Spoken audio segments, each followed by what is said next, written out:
Welcome students. In this video lecture, we will study the different formulae depends upon the article photoelectric effect. Okay, that means article is a photoelectric effect. Photoelectric effect and important formulae on the photoelectric effect which are given as follows. Different formulae. Okay.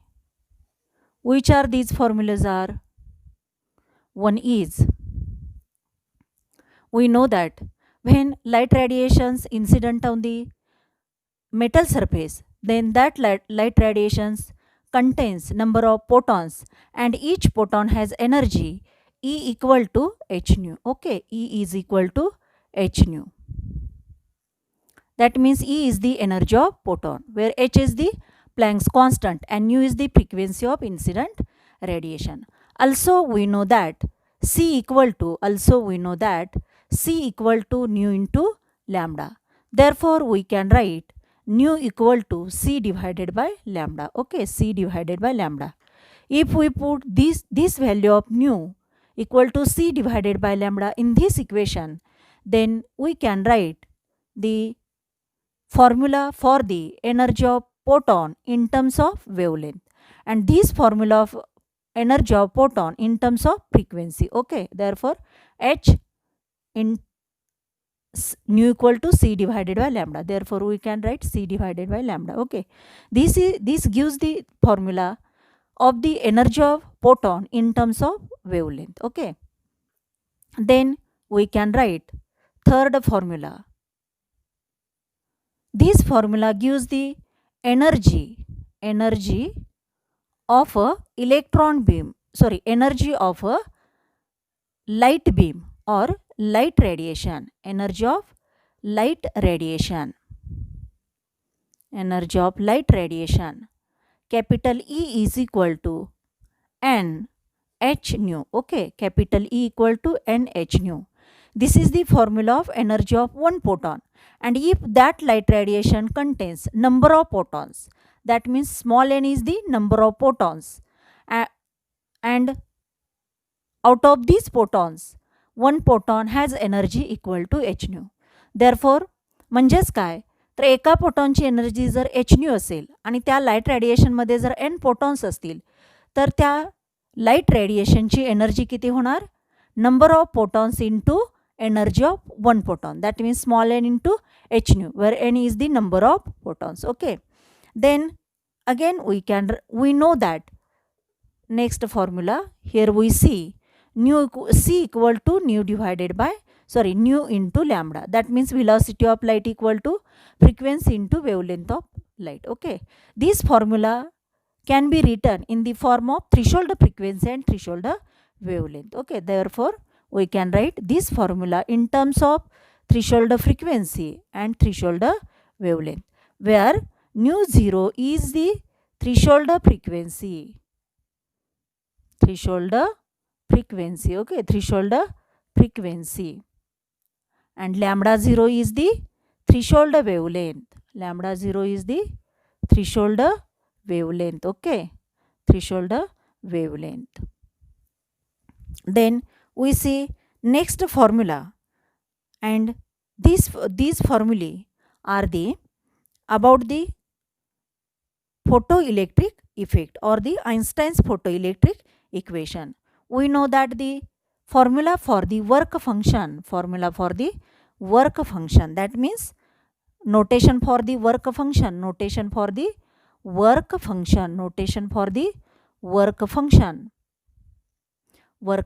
phi 0 is equal to the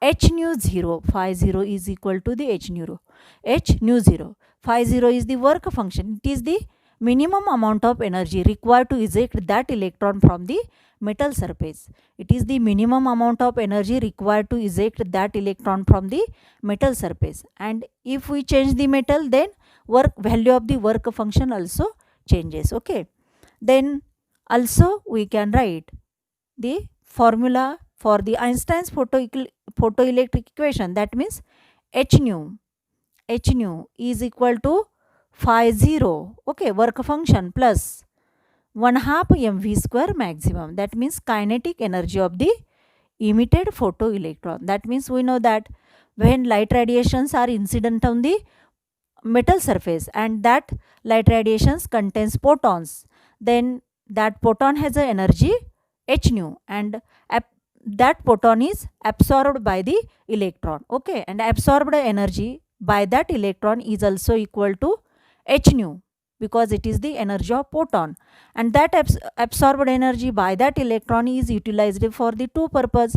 One is the to remove that electron from the metal surface, which is called as work function, and remaining amount of energy stored in that electron in the form of kinetic energy. Okay, म्हणजेच काय तर फोटॉनची energy असते H new, आणि तो photon ज्यावेळेस light रेडिएशनमधून metal सरफेसवरती incident होईल त्यावेळेस metal सरफेसमधल्या इलेक्ट्रॉनकडून त्या फोटॉनची सर्वच्या सर्व एनर्जी काय केली जाते, ॲब्सॉर्ब केली जाते, आणि ॲब्सॉर्ब केलेली जी एनर्जी जी आहे ती एनर्जी त्या इलेक्ट्रॉनकडून दोन कारणासाठी युटिलाइज केली जाते, वापरली जाते.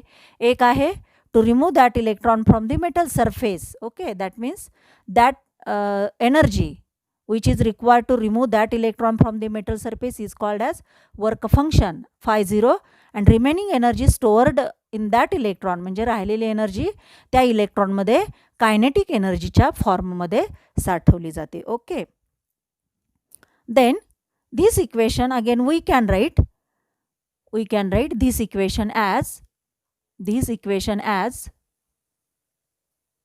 okay, हे जे इक्वेशन आहे equation number 1, this equation we can write 1/2 mv square maximum. Okay, 1/2 mv square maximum is equal to हे इक्वेशन आपण कसं लिहू शकतो, 1/2 mv square maximum हे इक्वेशन कसं लिहिता येईल तुम्हाला, तर phi 0 जो आहे तो इकडच्या बाजूला घेतल्यानंतर काय होणार आहे, h nu minus phi 0. therefore we can write h nu. okay, h nu minus phi 0. okay, h nu minus phi 0, h nu minus phi 0. Okay, that means इलेक्ट्रॉनची जर तुम्हाला मॅक्झिमम कायनेटिक एनर्जी जर कॅल्क्युलेट करायची असेल तर तुम्ही काय करणार आहात, एच न्यू मायनस फाय 0 हे जे इक्वेशन आहे ते इक्वेशन वापरणार आहात. Where h is Planck's constant, nu is the frequency of incident radiation, and phi 0 is the work function. Okay, this equation will be written in the different form. Okay, which are this different form, 1/2 mv square maximum is equal to this equation can be written in the form of h nu minus h nu 0. okay, h nu minus h nu 0, because work function phi 0 is equal to h nu 0. therefore phi 0 is equal to, we can here write h nu 0. therefore half mv square maximum equal to h nu minus h nu 0. okay, then this equation is in terms of frequency of incident radiation and in terms of threshold frequency. okay, where h is Planck's constant. This equation also written in the form of wavelength. okay, then 1/2 mv square mv square maximum is equal to 1/2 mv square maximum is equal to h nu म्हणजेच काय लिहिणार आहात, c divided by lambda. Okay, minus h c divide h nu 0च्या ऐवजी काय लिहिणार आहात, c divided by lambda 0. Okay, c divided by lambda 0 because nu 0 is equal to the c divided by lambda 0. जसं आपण nu equal to c divided by lambda तुम्हाला लिहिता येतं त्याचप्रमाणे न्यू 0 इक्वल टू काय लिहिता येईल, c divided by lambda 0. Here we can write nu 0 is equal to c divided by lambda 0. Okay, then again we know that another equation or this equation is written again another form, that means 1/2 mv square maximum is equal to, ह्या दोन्हीमध्ये काय common आहे, h common आहे, c common आहे, त्यामुळं कंसाच्या बाहेर घेता येईल आणि पुढं काय लिहिता येईल, 1 divided by lambda minus 1 divided by lambda 0. Okay, म्हणजे हे इक्वेशन एकच इक्वेशन तुम्हाला वेगवेगळ्या पद्धतीनं काय करता येईल, लिहिता येईल. Okay, then again we know that equation in case of stopping potential. Which is equation for the stopping potential? We know that stopping potential V0 into electronic charge is equal to half mv square maximum. Okay, half mv square maximum. And if we put the value of half mv square maximum is equal to V0 into E, where V0 is the stopping potential for that electron. Therefore, this equation again we can write. हे जे equation आहे ते equation तुम्हाला इथं लिहिता येईल. जर आपण V0 हा जर ह्या इक्वेशनमध्ये किंवा ह्या इक्वेशनमध्ये कोणत्याही इक्वेशनमध्ये जर घातला, if we put this value in equation 1, ही जर व्हॅल्यू आपण इक्वेशन 1 मध्ये घातली तर कशा प्रकारे मिळेल? 1/2 mv स्क्वेअर मॅक्झिममच्या ऐवजी तुम्हाला काय लिहिता येईल? तर V0 इंटू ई लिहिता येईल. म्हणजेच तुम्हाला काय लिहिता येईल? तर V0 h nu, okay, h nu is equal to phi0 plus काय लिहिणार आहात तुम्ही? V0 इंटू ई लिहिणार आहात.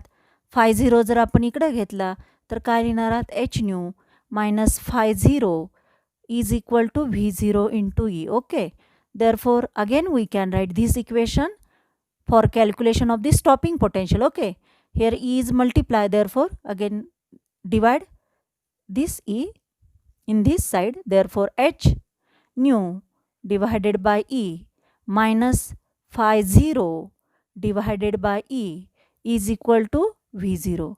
With the help of this equation we can calculate the stopping potential. Okay, जर तुम्हाला प्लँक्स कॉन्स्टंट हा माहीत असतो, इलेक्ट्रॉनिक चार्ज हा कॉन्स्टंट असतो तो माहीत असेल, त्या मेटलचं वर्क फंक्शन माहीत असेल, आणि जर फ्रिक्वेन्सी जर तुम्हाला दिली असेल, इन्सिडेंट होणाऱ्या लाईट रेडिएशनची जर फ्रिक्वेन्सी जर दिली असेल, तर त्या मेटलचं वर्क फंक्शन त्या मेटलचं स्टॉपिंग पोटेन्शियल जे आहे ते स्टॉपिंग पोटेन्शियल काय करता येईल? त्या पर्टिक्युलर फ्रिक्वेन्सीसाठी काय करता येईल? कॅल्क्युलेट करता येईल. अशा प्रकारे वेगवेगळे फॉर्म्युले तुम्हाला दिलेले आहेत. सपोज एखाद्या एक्झाम्पलमध्ये तुम्हाला एनर्जी ऑफ फोटॉन काढायची असेल आणि फ्रिक्वेन्सी जर दिली असेल तर हा फॉर्म्युला तुम्ही वापरू शकता. त्याच्यामध्ये h तुम्हाला स्मॉल h हा दिला असेल. ओके, किंवा एखाद्या फॉर्म्युलामध्ये तुम्हाला न्यू दिला नसेल आणि लॅम्बडा दिला असेल तर हा फॉर्म्युला तुम्ही हाच formula in terms of wavelength लिहिता येईल.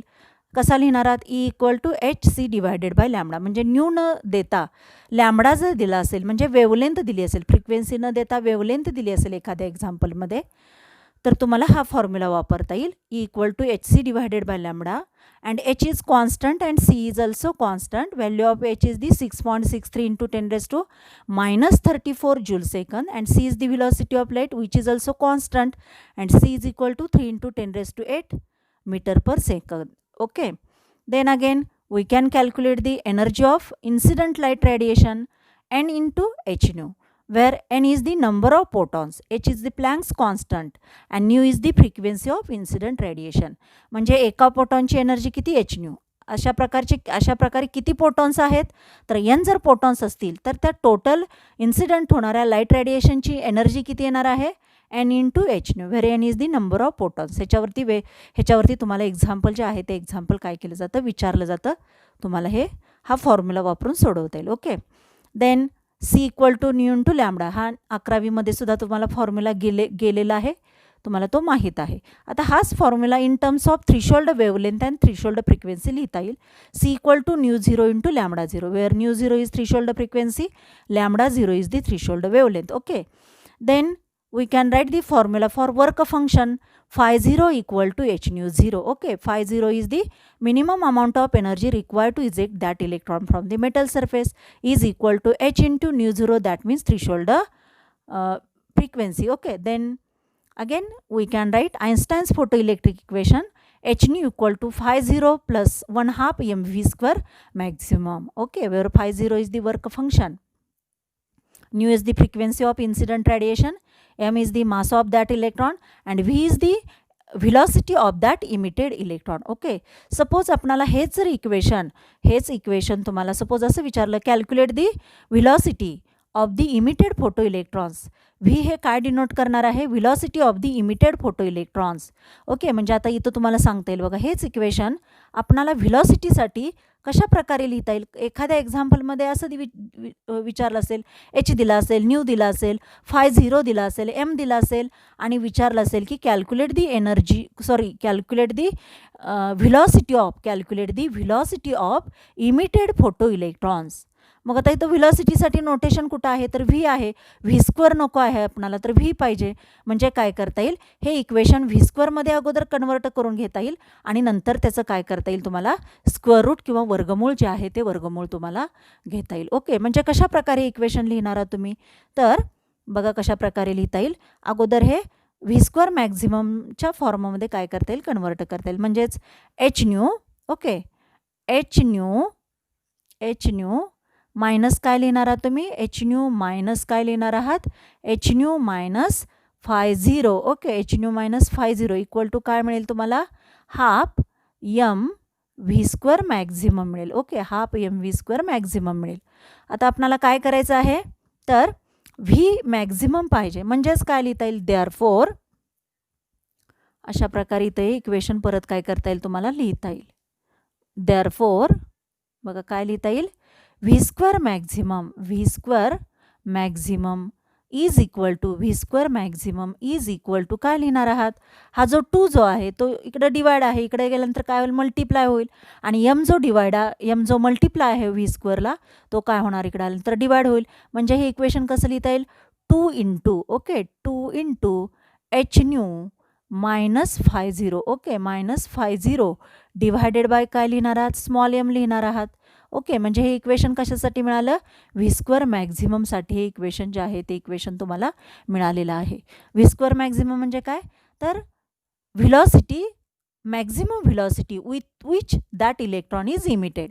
Okay, therefore we can write v maximum is equal to काय लिहिता येईल, व्ही मॅक्झिमम इक्वल टू दोन्ही बाजूचं तुम्ही काय करणार आहात, वर्गमूळ घेणार आहात, square route.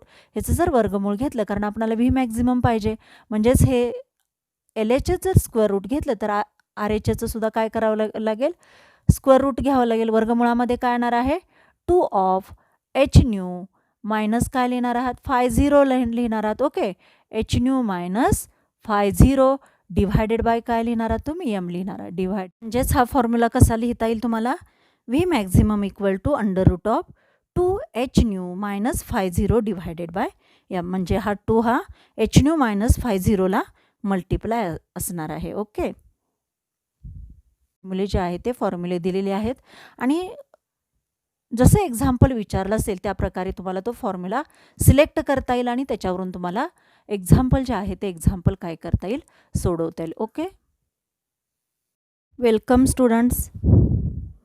We see the example depends upon the फॉर्म्युले. ओके, आता कोणता फॉर्म्युला तुम्हाला ह्या ठिकाणी वापरता येईल, एक्झाम्पल जे आहे ते एक्झाम्पल अगोदर तुम्हाला ह्या ठिकाणी कोणतं दिलेलं आहे ते पाहता येईल. Okay, what will be the energy of each photon in monochromatic light of frequency 5 × 10⁻14 hertz. Okay, आपण वेगवेगळे जे फॉर्म्युले बघितलेले आहेत त्या बघितलेल्या फॉर्म्युल्यावरतीच तुम्हाला डिपेंडंट अतिशय सिंपल असं एक्झाम्पल जे आहे ते एक्झाम्पल सुरुवातीला दिलेलं आहे. आता कोणतं एक्झाम्पल आहे, तर एनर्जी कॅल्क्युलेट करायची आहे फोटॉन इन मोनोक्रोमॅटिक लाईट. म्हणजे मोनोक्रोमॅटिक म्हणजेच एकाच प्रकारची वेवलेंथ असेल आणि त्या वेवलेंथमध्ये असणारे जे फोटॉन्स असतील त्या फोटॉनची फोटॉनची फ्रिक्वेन्सी एनर्जी तुम्हाला काय करायची आहे, कॅल्क्युलेट करायची आहे. Okay, we know. आणि काय दिलेलं आहे, फ्रिक्वेन्सी दिलेली आहे. म्हणजे तुम्हाला काय करता येईल, जे काही दिलं असेल ते लिहून घेता येईल. कशा प्रकारे, तर फ्रिक्वेन्सी म्हणजे काय लिहिता येईल, न्यू इक्वल टू 5 × 10⁻14. ओके, 10⁻14 हर्ट्ज येणार, हे व्हॅल्यू येईल फ्रिक्वेन्सीची. आता एनर्जी कॅल्क्युलेट करायची आहे. अजून एक तुम्हाला व्हॅल्यू ह्या ठिकाणी माहीत असली पाहिजे, that means 1 electron volt is equal to 1.6 × 10⁻⁻19 joule. Okay, 10⁻⁻19 joule. आणि हीच जर व्हॅल्यू तुम्हाला 1 इलेक्ट्रॉन व्होल्टमध्ये जर व्हॅल्यू दिली असेल आणि जूलमध्ये जर कन्वर्ट करायची असेल तर तुम्ही काय करणार आहात 1.6 इंटू 10⁻⁹ गुणणार आहात.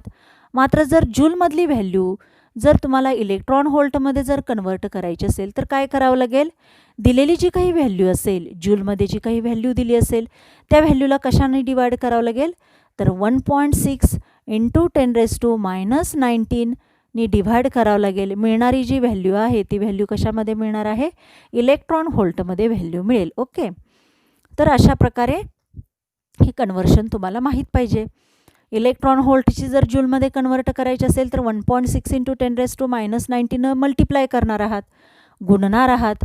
आणि जर तीच व्हॅल्यू जर तुम्हाला इलेक्ट्रॉन व्होल्टमध्ये जर कन्वर्ट करा, म्हणजे जूलमध्ये व्हॅल्यू आली असेल आपली कॅल्क्युलेशन करून आणि इलेक्ट्रॉन व्होल्टमध्ये जर कॅल्क्युलेट करायची असेल व्हॅल्यू, तर कितीनं डिवाइड करावं लागेल, 1.6 इंटू 10⁻⁹ डिवाइड करावं लागेल. हे लक्षात तुम्हाला ठेवायचं आहे. ओके, आता तुम्हाला फॉर्म्युला माहीत आहे, ई ऑफ फोटॉन म्हणजे एनर्जी ऑफ फोटॉन, फॉर्म्युला कोणता आहे, H into new. Okay, H into new. H सुद्धा तुम्हाला दिलेला आहे.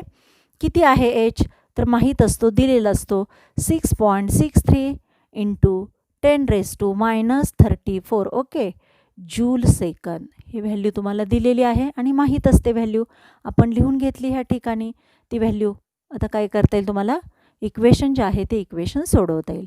इक्वल टू काय येणार आहे, तर इज इक्वल टू एचची व्हॅल्यू किती आहे, 6.63 इंटू 10⁻⁻34. ओके, -34 इंटू न्यू किती दिलेला आहे, 5 इंटू 10⁻14 दिलेला आहे. ओके, आता काय करता येईल, रेस टू पॉवर एकत्रित घेता येतील आणि नंबर एकत्रित घेता येईल. म्हणजे 6.63 इंटू 5 होणार इंटू 10⁻⁻34. ओके, 10⁻⁻34 इंटू 10 किती होणार आहे, 14 होणार आहे, 10⁻14 होईल.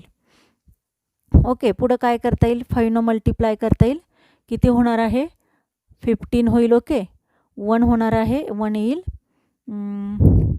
किती आता लिहिता येईल बघा तुम्हाला ह्याच्याप्रमाणे इक्वेशन जे आहे ते इक्वेशन जर तुम्ही सोडवत गेला तर तुम्हाला कशा प्रकारे हे जे एक्झाम्पल जे आहे ते एक्झाम्पल सोडवता येईल.